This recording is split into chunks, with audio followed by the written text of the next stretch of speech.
এটা সূরাতুত তাওবাহের 60 নম্বর আয়াতটা আপনারা খুলে দেখবেন। 8 ধরনের মানুষকে যাকাত দিতে হয়। কয় ধরনের? 1 নম্বরে লিল ফুকারা, 1 নম্বরে যারা ফকির, 2 নম্বরে ওয়াল মাসাকিন, মিসকিন যারা। এখন বলবেন হুজুর ফকির কে আর মিসকিন কে এর কথা বলছি না, ফকির আর মিসকিন কে দুইটা কি এক নাকি? দুইটা যদি একই হতো রব্বুল আলামিন আলাদা আলাদা ভাবে স্বতন্ত্রভাবে দুইটা শব্দকে তিনি উল্লেখ করতেন না। তাহলে দুইটা শব্দ যেহেতু স্বতন্ত্রভাবে আলাদা উল্লেখ করেছেন, তার মানে বোঝাই যাচ্ছে ফকির আর মিসকিন আলাদা। ফকির কে আর মিসকিন কে? ফকির বলা হয় ওই সমস্ত মানুষকে যাদের কাছে কিছু টাকা পয়সা আছে, তবে ওই পরিমাণ টাকা আছে যেই টাকা পয়সা দিয়ে তাদের প্রয়োজনীয় চাহিদা তারা পূরণ করতে পারে না, অর্থাৎ মধ্যবিত্ত মানুষ যারা।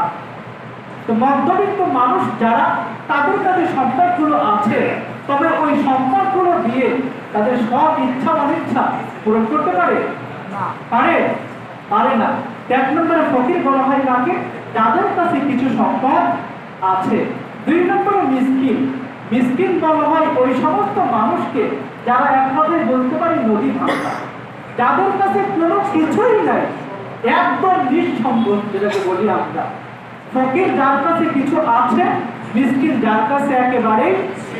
1 নম্বরে যাকাত দিতে পারবো যারা ফকির তাদেরকে, 2 নম্বরে যারা কি মিসকিন, 3 নম্বরে ওয়াল আমিলিনা আলাইহা, যাকাত আদায়কারী ব্যক্তি যারা। আমি কিছুক্ষণ আগে আপনাদেরকে বলেছি যাকাত আদায় করার জন্য আল্লাহ আদেশ দিয়েছেন কাকে? রাষ্ট্রপ্রধানকে।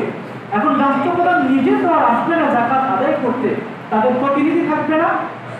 এখন ওই প্রতিনিধিকে যদি আপনি যাকাত দিতে চান, 3 নম্বরে এটাও জায়েজ আছে। 4 নম্বরে ওয়াল মুআল্লাফাতি কুলুবুহুম, ইসলামের দিকে আকৃষ্ট করার জন্য কোন হিন্দুকে, কোন খ্রিস্টানকে, কোন ইহুদিকে যদি যাকাত দিতে চান, এটা একটা সময় জায়েজ ছিল, তবে এটা এখন আর জায়েজ নাই। সুতরাং যদি কোনো হিন্দুকে, যদি কোনো খ্রিস্টানকে, যদি কোনো ইহুদিকে যাকাত দিতে চান, এটা আদায় হবে না, কেবলমাত্র মুসলমানদেরকে যাকাত দিতে হবে। তো 4 নম্বরে বলছিলাম এটা এখন আর নাই, বিধর্মীদেরকে এক সময় যাকাত দেওয়া জায়েজ ছিল। 5 নম্বরে পাটের রেকর্ড, দাস মুক্ত করার জন্য যদি আপনি যাকাত দেন, এটা জায়েজ ছিল। এখন আপনারা আমাকে বলেন দাস দাসীর প্রচলন কি এখন আছে? এটা এখন নাই, তবে এখন কি করতে পারেন আপনি? এমন অনেক মানুষ আছে বিনা কারণে জেলখানায় বন্দী হয়ে আছে না নাই?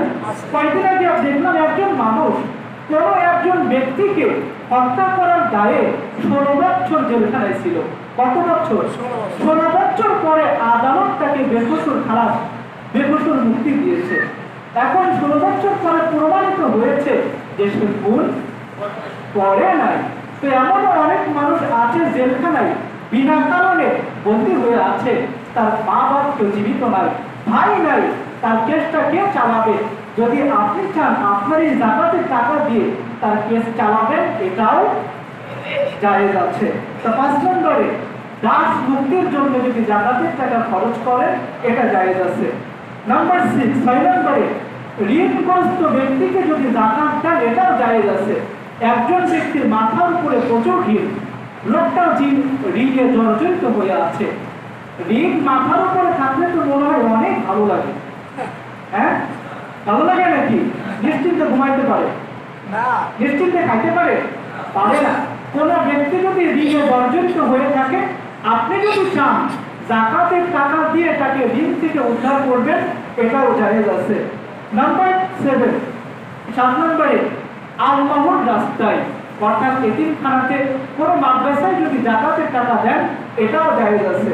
নাম্বার 8 নম্বরে অনেক মুসাফির দূর দূরান্ত থেকে সফর করে এখানে আসছে, যে টাকা পয়সা নিয়ে আসছিল ওইটা হারাই গেছে।